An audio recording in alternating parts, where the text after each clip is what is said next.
Stock మార్కెట్లో invest చేసే ముందు మీ యొక్క స్టాక్ అడ్వైజర్తో కానీ లేదా మీ యొక్క ఓన్ రీసెర్చ్ అనాలిసిస్తో ఇన్వెస్ట్మెంట్ చేయాల్సిందిగా కోరుచున్నాను. ఈ వీడియో కేవలం ఎడ్యుకేషన్ పర్పస్ కోసం చిత్రీకరించడం జరిగింది. We are not responsible for your trading and investment. Also we are not SEBI registered అండి. సో హాయ్ అండి, నమస్తే. నేను మీ మూలపాటి తెలుగు ట్రేడర్ని. ఎలా ఉన్నా అందరూ బాగున్నారా? సో ఈరోజు అందరూ షాక్ అయి ఉంటారు, ఇంద్రబాబు ఇలా పడిపోయింది స్టాక్ మార్కెట్ అని అనుకోవచ్చు. అది ఎందుకు పడ్డదంటే ఇజ్రాయెల్ ఇరాన్ వార్ అనమాట. సో దాని ప్రకారమే మన మార్కెట్స్ మీద ఎఫెక్ట్ అయితే అయ్యింది. సో నేను ఎప్పటి నుంచో వెయిట్ చేస్తున్నాను అనమాట. SJVN షేర్లు బిలో 100 ఎప్పుడు వస్తే అప్పుడు బై చేద్దాం అనుకున్నాను. సో ఈరోజు ఇంకొక 5 షేర్స్, ఆల్రెడీ నేను 210 షేర్ హోల్డ్ చేస్తున్నాను.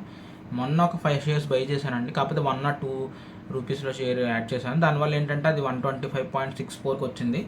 ఇప్పుడు నేను ఇంకో 5 షేర్స్ యాడ్ చేశాను అనమాట. అంటే ఇప్పుడు 98 రూపీస్ ఆ టైంలో బై చేశాను అనమాట.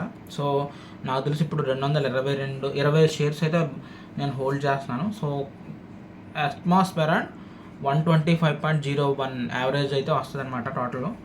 అంటే ఆల్మోస్ట్ నేను SJVN మీద 27,000 రూపాయల 500 రూపాయలు ఇన్వెస్ట్ అయితే చేశాను అనమాట. Let's hope for the best. Present అయితే మైనస్లోనే చూపిస్తుంది అనమాట. ఆల్మోస్ట్ నేను పెట్టిన దానికి అది 5,700 రూపీస్ మైనస్లో రన్ అవుతుంది. ఎస్, ఫాల్ అవుతున్నప్పుడు పెట్టాల్సిందే మరి. సో ప్రజెంట్ అయితే ఫాల్లోనే ఉంది SJVN షేరు, పెడుతున్నాం. ఎప్పుడైతే అప్ ట్రెండ్ వెళ్తాదో అప్పుడు మనకి ప్రాఫిట్స్ వస్తుంది అనమాట. సో అప్పటి వరకు కొంత పేషెన్స్గా వెయిట్ చేయాల్సిన అవసరం అయితే ఉంది. ప్రజెంట్ మేము పెట్టిన వాల్యూకి కొంత డౌన్ఫాల్ ఇస్తుంది. అండ్ అంతేకాకుండా SJVN ఎందుకు ఇంత ఫాల్ ఇవ్వడానికి ఇంకొక రీజన్ ఏంటంటే అది ఈ మంత్ క్వార్టర్ రిజల్ట్స్ కూడా అంత ఆశించిన స్థాయిలో రావట్లేదు అనమాట. ఆశించే స్థాయిలో ప్రాఫిట్స్ రాలేదన్నమాట. బట్ ఇది గవర్నమెంట్ షేర్ అండి, సో 100% నమ్మొచ్చు అనమాట. సో అందుకనే ఇప్పటికి కూడా అందరూ ట్రస్టెడ్ అనమాట, మోస్ట్ ట్రస్టెడ్ దాంట్లో SJVN షేర్స్ అయితే పెడతా ఉంటారు అనమాట.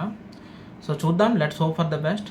అండ్ మళ్ళీ ఎప్పుడు 125 క్రాస్ చేస్తుందా అని వెయిట్ చేస్తున్నాను అనమాట. అండ్ ట్రేడ్ అయితే ఏం చేయలేదండి, ట్రేడింగ్ ఏం తీసుకోలేదు. ఎందుకంటే ఆల్రెడీ ఈరోజు కొన్ని ఆర్డర్స్ వచ్చినాయి. సో మానేసి మళ్ళీ ఇంక ఏం చేస్తా అని చెప్పేసి ఇంకా నేను ట్రేడింగ్ ఏం చేయలేదన్నమాట. సో దట్స్ ఇట్ గైస్, ఈ వీడియోకి ఇంతే. మళ్ళీ నెక్స్ట్ వీడియోకి వద్దాం.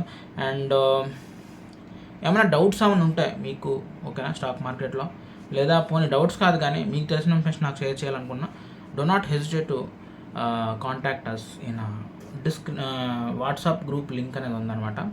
ఇన్ఫర్మేషన్ అనేది ఒకరికొకరు షేర్ అయితేనే, నాలెడ్జ్ అనేది ఎక్స్చేంజ్ అయితేనే నాలెడ్జ్ పెరుగుతుంది అని చెప్పేసి నా ఉద్దేశం అనమాట. సో మీకు తెలిసిన ఇన్ఫర్మేషన్ నాతో షేర్ చేయడం ట్రై చేయండి.